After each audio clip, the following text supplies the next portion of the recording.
Olá, meu amigo e minha amiga, sejam bem-vindos ao nosso Portal do José.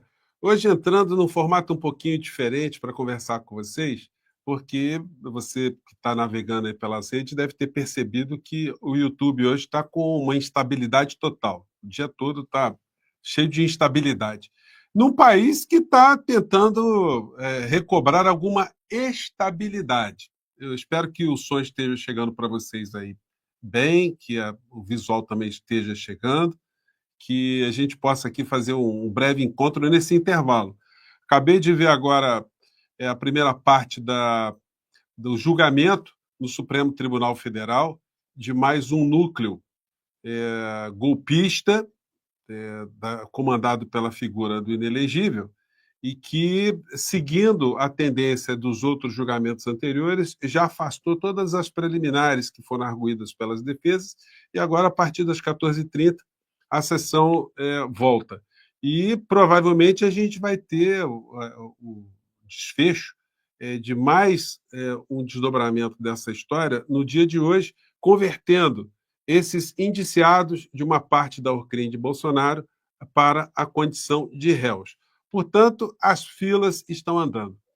Eu vou compartilhar com vocês um áudio, na sequência do nosso papo aqui, do neto do ditador Figueiredo, que está temendo que o Bolsonaro seja morto na cadeia. Então, vocês vejam como é que já estão os pensamentos dessas criaturas desse universo paralelo do bolsonarismo, né? Bom, se você está chegando agora no nosso portal, antes de mais nada, muito obrigado por ter chegado aqui no nosso portal. Se não é inscrito, se inscreva. Se você está inscrito, confira a sua inscrição. Muito obrigado a todos vocês que têm votado no nosso portal do José para a premiação do IBEST. Já estamos classificados na mesma que a gente venceu por 2 anos consecutivos, de jornalista influenciador, aliás, de melhor canal de influência política, e agora também de jornalista influenciador que a gente está liderando ali. Muito obrigado a todos vocês. Não esqueça de dar o seu joinha, o seu comentário, que é sempre muito precioso aqui no nosso portal, e se puder, venha também para o nosso clube de membros. Você que é muito bem-vindo e muito bem-vindo. Gente, hoje coisas muito importantes estão acontecendo. Lá na Câmara Federal, ao mesmo tempo que está acontecendo esse julgamento no Supremo Tribunal Federal, mais um desses delinquentes bolsonaristas está às voltas ali de ter o seu mandato suspenso. A cassação não é a medida que está se especulando agora, mas é uma sanção importante contra aquele Gilvan da Federal, aquele deputado que anda sempre com a bandeira do Brasil no ombro, de uma forma absolutamente caricata, e está sendo analisada o pedido da sua suspensão de mandato por 6 meses. A gente ficaria livre dessa criatura durante 6 meses. Ele já veio à tribuna, pedir desculpas. Ele não pediu desculpas à Gleisi, a quem ele ofendeu, a Gleisi Hoffmann, a quem ele ofendeu diretamente, chamando ela, me desculpe aqui, de prostituta, né? Então, esse tipo de gente tem que ser contida, porque quando isso não aconteceu com a figura do inelegível, ele chegou até onde ele chegou praticando as insanidades e os crimes que praticou. Chegou até a presidência da República. Então, está na hora da Câmara recobrar o mínimo de sanidade, sanidade mental, para não dizer uma sanidade sanitária, né, vamos dizer assim, porque é o esgoto que veio com esse bolsonarismo para a vida política. Então, se pediu desculpas e que vai mudar o comportamento e que agora não vai mais ofender as pessoas, ou seja, percebeu que o cenário no Brasil hoje é um cenário bem diferente. Nós temos pautas muito importantes no Brasil, mas que, infelizmente, elas estão perdendo espaço para as pautas negativas. Hoje, mais cedo, eu participei de um papo lá no DCM, no canal dos meus amigos do DCM, onde eu comentei isso, que nós aqui nas redes sociais, por mais que a gente queira falar de coisas positivas relacionadas àquilo que o governo está apresentando, às pautas civilizatórias, a gente o tempo todo soterrado, né? Somos soterrados pela pauta que é jogada pelos grandes veículos de comunicação ou pela extrema-direita nas redes sociais ou pelos parlamentares no Congresso, na Câmara e no Senado. de uma maneira, em geral, a gente acaba ficando com o comportamento reativo. E quem está na posição reativa está sempre em desvantagem no debate, na disputa do espaço político.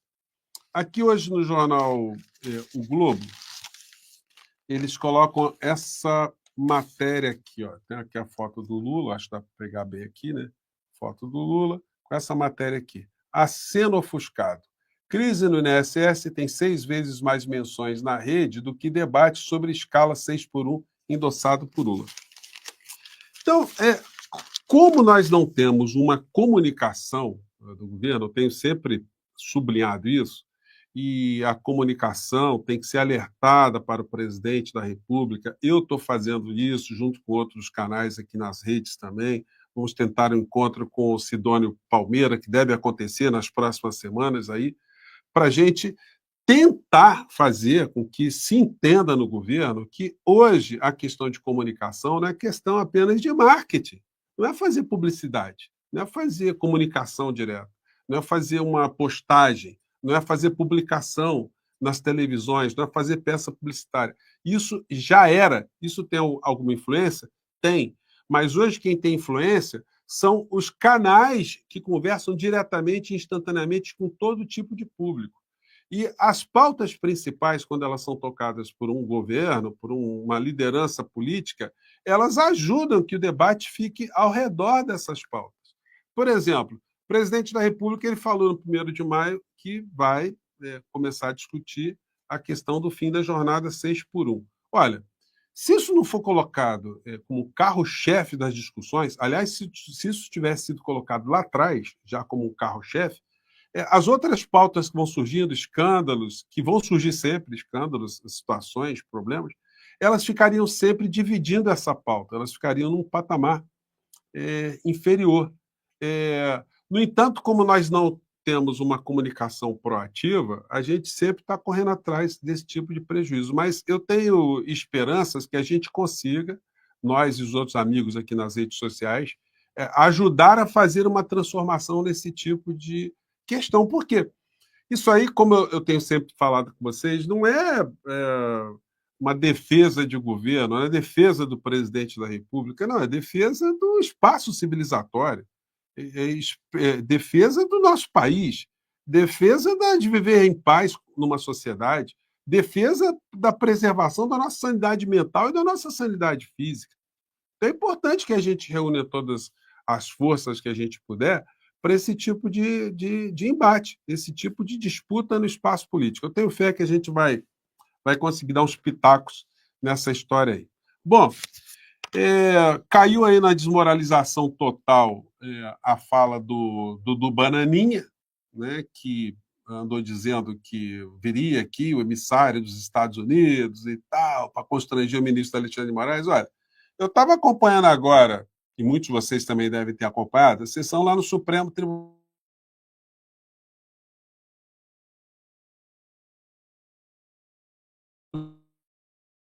né? Opa, caiu aqui e voltei. A gente está com instabilidade na rede, então pode dar uns pipocos aí, né?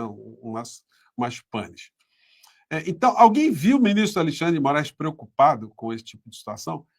Ontem, o Flávio Bolsonaro, Flávio Rachadinha, recebeu lá no Senado, junto com outro deputado policial lá, um desses emissários dos Estados Unidos que vieram para cá com a missão específica de cuidar de assuntos relacionados a terrorismo, narcotráfico, relações da criminalidade internacional ou transnacional. Provavelmente, o interlocutor norte-americano deve ter chegado para o Flávio Bolsonaro e falou: olha, eu vim aqui para cumprir uma tarefa, eu vim aqui para discutir determinados assuntos, eu não estou autorizado a entrar em assuntos internos do Poder Judiciário de vocês aqui. Se você levantar, se o senhor levantar essa questão aí, eu vou estar impedido de falar dessa questão, ou mais, se eu falar, eu vou ser obrigado aqui a dizer que vocês pautaram uma coisa que não era para ser pautada. Só pode ter acontecido isso, que são questões que os trâmites diplomáticos orientam, né? Então, o Flávio, no final da história, ele desmentiu o próprio irmão. Ele teve que dizer, olha, isso que a imprensa está veiculando, que seria uma coisa para tratar de sanções do ministro Alexandre de Moraes, isso não aconteceu. Então, desmentiu o próprio irmão que está com cara de tacho. Né? Bom, avançando aqui em outros assuntos, né? O IDH do Brasil subiu 5 posições, é uma pauta positiva, mas, gente, como eu tenho dito para vocês, as pautas nessa formatação da disputa do espaço político de comunicação, elas vão ensejar que nas próximas pesquisas de opinião haja mais um baque aí na popularidade do governo e na imagem do próprio presidente da República. E quando isso já estiver mais esgotado, a tendência é surgir uma outra, se a gente não ocupar esse espaço da disputa política. E a maior liderança para ocupar esse espaço no embate político é o presidente da República. Eu fico impressionado, né? Claro que eu não vou querer dar dicas aqui para o presidente da República. Aliás, ninguém deve tentar dar dica, é uma pessoa que é mais velha do que você e que é bem sucedida naquilo que faz, com tantas experiências, tantas histórias vividas, é difícil você dizer para uma pessoa assim que, olha, você está errado, você está indo no caminho errado. Mas as pessoas erram também. Então é importante que quem está ao redor pegue pelo braço e arraste, porque uma coisa muito ruim que acontece com a presidência da República, com o presidente Lula em especial, é uma noção que é absolutamente equivocada que o presidente ou é um predestinado, que ele tem uma visão lá na frente, que ele é um cara de sorte. Enfim, são situações imponderáveis, gente. Não funciona assim. A política também tem uma ciência. A intuição é importante? É importante. Sorte é importante? Aliás, Maquiavel, né, escreveu sobre isso. Você tem que ter sorte, né? Tem que ter a fortuna, no sentido de ter sorte, mas você tem que fazer as ações também, você tem que ter a firmeza no que você está fazendo. Né? Bom, é o que ele chamava de virtude, né? E fortuna. Você tem que ter a virtude, tem que ter a sorte também, porque se uma coisa tiver aí e não tiver a outra, você pode sempre dar trombadas. Né? Então, o IDH do Brasil subiu, mas em relação aos anos anteriores, mas são pautas também que a gente está patinando, correndo atrás delas. E aí, chegando aqui no ponto derradeiro desse dia em que as filas estão andando, eu fiquei até, de um certo modo, surpreso com uma fala do filhote do neto do ditador. Deixa eu ver se eu vou colocar. Está muito ruim de ver aqui? Deixa eu ver se dá para ver aqui. Eu acho que dá para ver um pouquinho. A cara dele você já conhece, né? A cara do neto do ditador. Vou colocar aqui só o áudio. Gente, nosso papo hoje está nesse formato aqui diferente, tá? Mas dá para vocês pegarem aqui. Escutem a preocupação da criatura. Vamos lá. Nada de cela maravilhosa na sede da Polícia Federal. Ele já está dizendo como é que ele acha que o Bolsonaro ficará preso. Percebam só a intensidade da mudança das coisas. Né? Eles acharam lá atrás, esse aí, o neto do ditador, que o Bolsonaro ia dar um golpe, que os militares iam dar um golpe junto com ele, que iam dar uma rachada, que iam implementar no Brasil uma ditadura. Depois, eles achavam que ninguém ia ter coragem de processar o Bolsonaro, que não tinha condições para isso. Aconteceu. Depois, eles achavam também que Bolsonaro não viraria réu. Agora, diante de tudo que aconteceu, ele já tem a certeza absoluta que Bolsonaro será preso. Agora, como ele cumprirá essa pena e aonde ele cumprirá, isso é outro departamento. Mas ele está avançando mais, né? Como essa gente gosta muito de usar a expressão profecia, profetizou, ele está aqui, de um certo modo, profetizando também, né? A palavra tem poder, senhor neto do ditador. Vamos lá, o que ele fala aqui. Olha, eu já falei isso antes. Não duvidem se, na hora de mandarem prender o Bolsonaro, não só não coloquem ele na mesma cela maravilhosa com direito à visita da Janja que o Lula teve. Mas tem uma coisa, né? A Janja certamente não irá visitar o Bolsonaro. Mas eu ouso até especular que a dona Michele também pouco visitará o Bolsonaro. Eu acho que para ela, ela deve ter um desejo meio oculto também, né? Será que eu estou viajando muito na maionese? Esse casal tem um relacionamento muito estranho. Bom, então, se ele ficar um bom tempo guardado ali, eu acho que ela não vai ficar com tanta saudade, não. Mas vamos seguir aqui. Mas, além disso, coloquem ele nem mesmo numa prisão de quartel, mas preso numa prisão comum. E aí, eu digo a vocês, quem tem dúvida de que uma vez na prisão, Bolsonaro corre enorme risco de vida. Não só. Meu amigo, uma pequena correção, tá? Não é correr risco de vida. Ninguém corre risco de ficar vivo, né? A pessoa corre risco de morte, né? Então, essa deve ser a preocupação que o senhor está tendo aí com relação ao inelegível. Mas ele não diz que é imorrível? Bom. Pela questão de saúde, que também é um problema, mas pela questão. Então, gente, esse é o cenário que está funcionando agora como cenário perturbador desse mundo cão, né? Deixa eu ver aqui só as mensagens de vocês. Márcia do Espírito Santo, um beijão. Shirley, Manuel Francisco, Juliana Ribeiro. Deixa eu prestigiar aqui mais meus amigos.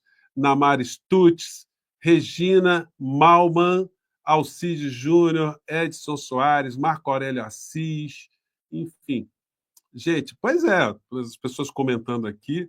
Olha, tem uma coisa interessante, tá, gente? É que de uns tempos para cá, deu uma sumida, né, de bolsonarista no nosso chat, né? Sempre parecia um outro aqui, mas eu acho que eles já estão percebendo que tudo que essa gente está dizendo é mentira. Que o ministro Alexandre de Moraes, agora o ministro Alexandre de Moraes, isso aqui vai ser preso, e os caras vão vir aqui. Gente, vai acontecer absolutamente nada. Olhe na sessão mais tarde, a cara do ministro Alexandre de Moraes, você está preocupado com essas maluquices. E tem mais, tá? Já que estamos falando em profecias aqui, vou profetizar uma coisa aqui com vocês. O Dudu Bananinha, ele disse que só voltaria para o Brasil quando o Alexandre de Moraes estivesse neutralizado, né? Vamos dizer assim, estivesse preso, que não fosse mais ameaça para ele. Quer apostar comigo? Querem apostar que o bandido do Dudu Bananinha voltará para o Brasil, lépido e fagueiro, irá disputar eleições novamente para algum cargo, para deputado ou para senador, em 2026, mesmo dizendo que nós estamos numa ditadura, que as urnas não são confiáveis. Isso nos dará uma dimensão maior ainda de quão bandido, quão cínico é essa criatura. Está vivendo lá fora? Um dinheirinho muito bom, está vivendo confortavelmente, acumulou muito dinheiro aqui, a família gosta de fazer negócio. Então, está profetizado aí. A criatura está com esse discurso, disse que só voltaria para o Brasil quando Alexandre de Moraes fosse preso e tivesse punido. Não vai acontecer e a criatura vai voltar e vai disputar a eleição aqui. Escreva o que eu estou falando, né? Pode ser que eu venha a errar, mas acho pouco provável que o modus operandi dos bandidos são muito conhecidos, são muito fáceis de a gente identificar. Gente, olha, eu vou ficando por aqui, mais tarde a gente volta. Sônia, um beijão para você, Janete Marques, todos vocês estão aqui no nosso portal. Jaci, olha, obrigado por vocês estarem aqui no nosso portal. Nosso encontro hoje diferente, eu não pude trazer aqui muitos elementos aqui para a gente conversar, né? Mas, enfim, acho que valeu, né? E no final do dia eu volto aqui para fazer uma resenha do que foi esse dia. Se o Gilvan da Federal tomou uma cacetada na Comissão de Ética da Câmara, e se finalmente nós teremos mais uma fila andando com um monte de criaturas com o carimbo de réus, né, na testa. Eu fico por aqui, gente. Mais uma vez, um grande abraço e mais tarde a gente volta. Um beijão para vocês todos. Tchau.